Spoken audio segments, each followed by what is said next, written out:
Hey guys, Joshua with the Update Channel, and today what we're going to be discussing is what does a real mechanic think about Harbor Freight tools? Now, if you don't know, Harbor Freight tools are, I was going to say cheap, but I'll say is the probably least expensive large tool place that you can still go to, and that's pretty much all they sell is tools actually, unlike most places like Home Depot or Lowe's or what used to be Sears, which had Craftsman, or a hardware store that sells tools, but also they sell lots of other stuff. Harbor Freight is pretty much almost dedicated exclusively to tools. Now, this is my opinion on it. If you want someone else's opinion, go ask them, but I get this question a lot actually, so I figured, why not make a video about it? So you might be saying, well, you look like you're 15 years old. Well, actually, I've been a mechanic for almost 20 years, so I'm a real mechanic. Not only that, I've made over 350 videos discussing, well, not all of them are discussing being a mechanic, but majority of them are. So if you want a real mechanic, I'm a real mechanic. And what's my opinion on Harbor Freight tools? Now, the first thing I want to say is I don't really have any bias towards them or against them necessarily. Do I own some of their tools? I have a couple of their tools. I used to have a lot more, and I've kind of gotten rid of it or replaced them with what I consider to be better quality ones, but I've still got some, and what I've got mostly is wrenches that aren't really wrenches that I hardly ever use, and a few extensions which I actually use almost daily, and surprisingly have never had a problem with them, and I've owned them a very, very long time. So first, let me just give you a broad overview of my opinion, and then we'll give you some hopefully funny examples of why I've come to this opinion. So in general, it comes to like hand tools, sockets, wrenches, ratchets, stuff like that. In my opinion, Harbor Freight makes a decent enough quality product at a very, very good value. And why I say value instead of just price, well, for what you're paying, you're getting a lot. I mean, you could get a whole socket set or a whole wrench set for the price of one wrench or one socket from Matco or Cornwell or Snapon a lot of times. I mean, a whole socket set might be $10. There's one small socket might be $30 from Snapon, for example. Now, does that mean I have tons of Harbor Freight tools? No. Like I said, I don't have that many. So if they are good value, why don't I just stock up on all their stuff? And they have various levels of quality even within their store. They have their bottom end, kind of very inexpensive wrench sets, sockets like that. But they also have higher end. They have their Icon brand, which is quite good in my opinion. It's obviously meant to compete with the big dogs like Snapon and Matco. And their prices are higher on that, but a lot less expensive than Matco or Snapon. So that gets me to the question of, if you had to rely on this, let's say you had to go to Alaska for a month, and you had to take one small toolbox full of tools, would you want those to be Harbor Freight or Snapon or Matco or whatever? Well, obviously, I'm going to pick Snapon or Matco. I think they are the highest quality pretty much you can get. And in general, I pick Snapon over Matco in general. Maybe that's because I broke a Matco ratchet this week. But in general, Snapon. I have Snapon wrench sets. The cat socket sets, for example, almost all of them are Snapon or cat branded. But that's the mainline stuff that I have. Some of you are saying, well, Josh, you spent a fortune extra. You could have bought the Harbor Freight stuff and then stuck with that, and you could have saved all that money.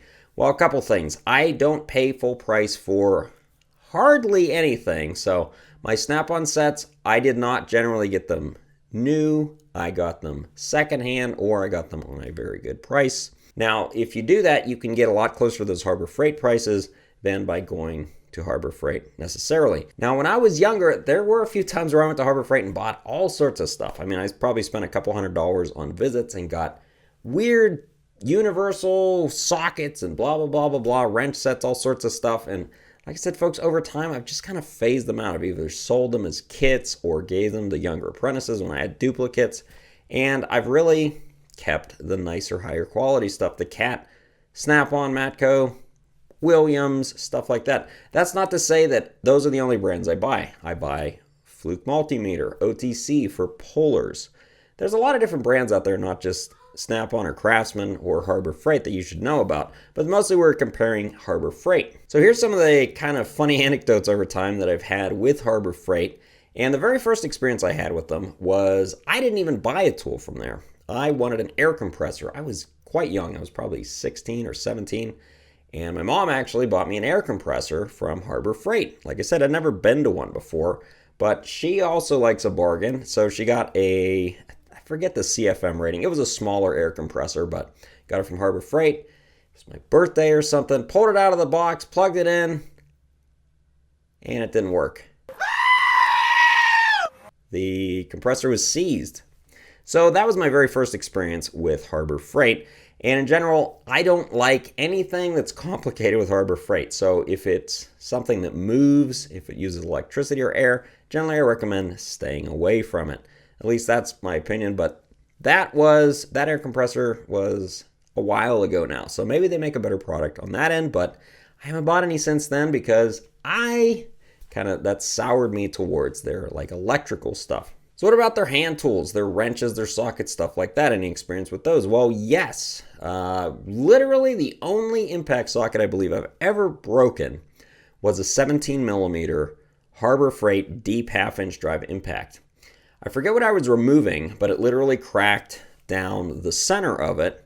And I was like, oh, I hadn't had it for maybe a year. Now, of course, they have a warranty, but in my opinion, if it breaks early on, I'm going to upgrade. So out of my set, which most of my deep half-inch impact socket sets currently are Sunex, which I have never broken one of those, and I've had those for a very long time. But the only one I have is a 17 millimeter, and that's an actual Cornwall one, I believe.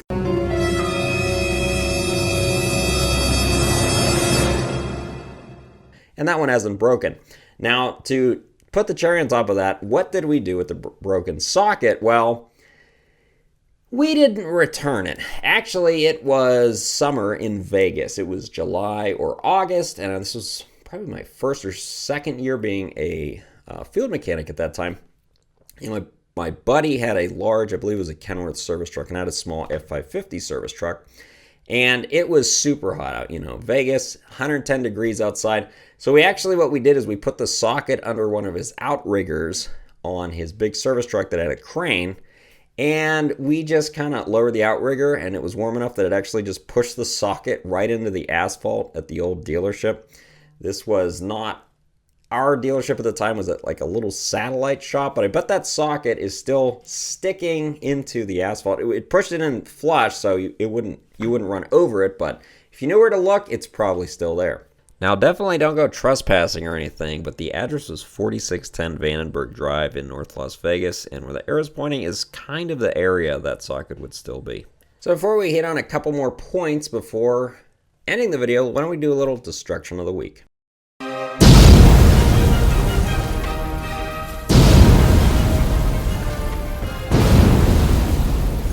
This week's Destruction of the Week comes from Jerry, and he actually sent in a ton of different pictures. So what we've got here is a DT466, and he said that it was in a service truck and it was losing coolant. And where do you think the coolant was going, folks? Into the crankcase. So has some cylinder damage there. Look at the rust and the mayonnaise-like buildup on the rockers here. We've got damage to the cylinder wall. We saw the damaged pistons in the previous picture.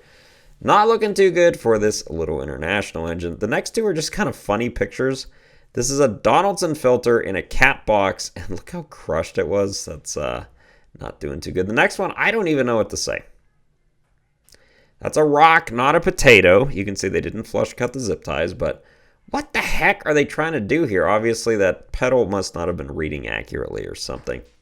The next three pictures are of a turbo failure on he said a small Cummins. He said I went through 2 turbos in 2 months, and look at the impeller there. Really messed up. Obviously, this turbo, folks, not doing too well there. Like I said, thank you to Jerry, and let's get back to the topic at hand. So here's another anecdote that kind of gave me a reason not to get more Harbor Freight tools, and that was creepers. When I moved out of a service truck, there was a shop position open, and me and a couple other guys moved into the shop actually from field. This was on the electrical power gen side. I needed to buy a creeper because we're going to be in the shop now. Service truck doesn't really make as much sense to have a creeper, but so I bought a cat one. Now, if you don't know, Lyle makes the cat ones. They're about $90, and they're still about $90 looking at them today, which is crazy. But I've had my creeper now for a long time, about 15 years. I've never had a problem with it. One of the other guys I work with named Steve, he wanted to save some money, so he bought a Harbor Freight one. Now, Steve is a larger man than me, but I remember he only had his creeper for about a month or two. Literally, the plastic broke off one of the wheels, and that was that for Steve's creeper. I don't remember what he ended up getting after that. I think he bought a Snap-on metal one, but I just remember thinking like that a creeper is something that shouldn't have broke that quickly. Now, like I said, my Lyle one, which Lyle makes very good tools too, I've had it for a very long time. I've taken care of it, but it's lasted much longer than that cheaper one. Maybe he saved $40, but it only lasted about a month. So here is not really a buying guide, but here's just my opinion. So if you're a homeowner or someone that does this, it's more of a hobby, Harbor Freight would be fine. And you're starting out in it and you want to get a large array of sockets, some ratchets, wrenches, do I recommend buying all Harbor Freight? No. For wrenches in particular, I would recommend going with a brand you like. I like Snap-on wrenches the best. You buy a set of, let's say, 1/4 to 1 inch Snap-on wrenches and 6mm to 24mm metric Snap-on wrenches. They will last literally forever. They're very, very good wrenches. They're not really going to lose much value. You can buy them even used on either Marketplace or eBay, and you'll save a lot of money from buying them brand new at full list price, but you'll have very high quality wrenches. Sockets are a little trickier because there's so many different sockets. There's 1/4 inch drive, 3/8 drive, impact, 12 point, 6 point, 8 point even. So many different sockets. You could, let's just say, buy the 3/8 set Snap-on or whatever brand you prefer, and then maybe all the weird accessory ones. Maybe you could Harbor Freight. You'd save a fortune, but at that time, maybe save all that money, and if you end up breaking a few or you find you don't end up using a bunch, you didn't spend $5,000 on sockets that you didn't end up needing. Now, when it comes to ratchets, that's personal preference, obviously, also, but I would recommend going with a quality ratchet. Go with the Snap-on one. Like I said, maybe that's because I just broke a Matco one this week, but I always had used Matco before switching over to Snap-on with pretty good results, but now I'm mostly with Snap-on ratchets, and they have served me quite well. If you are a full-time mechanic, you're going to use ratchets all the time, so probably want to go with a high-quality one if this is going to be a long-term thing. But if it's between saving a bunch of money and getting a lower quality tool at Harbor Freight, in my opinion, it's lower quality, but it's a very good value, and getting into debt, getting all new Snap-on stuff, I would recommend, just as if you're asking my advice, don't go into debt to get tools. But I would recommend, if it is something you're going to be doing for a long term, try to purchase used or on sale for high quality stuff you know you're going to need for the rest of your life, okay? That's my opinion on the subject. Hope you guys enjoy this video. If you have comments about it, leave it in the comments section. And thank you to Derek, who made this really awesome Adept Ape poster. We actually made a sticker. I made it into a poster, but it looks really cool. Hope you guys enjoyed this video. Thanks for watching.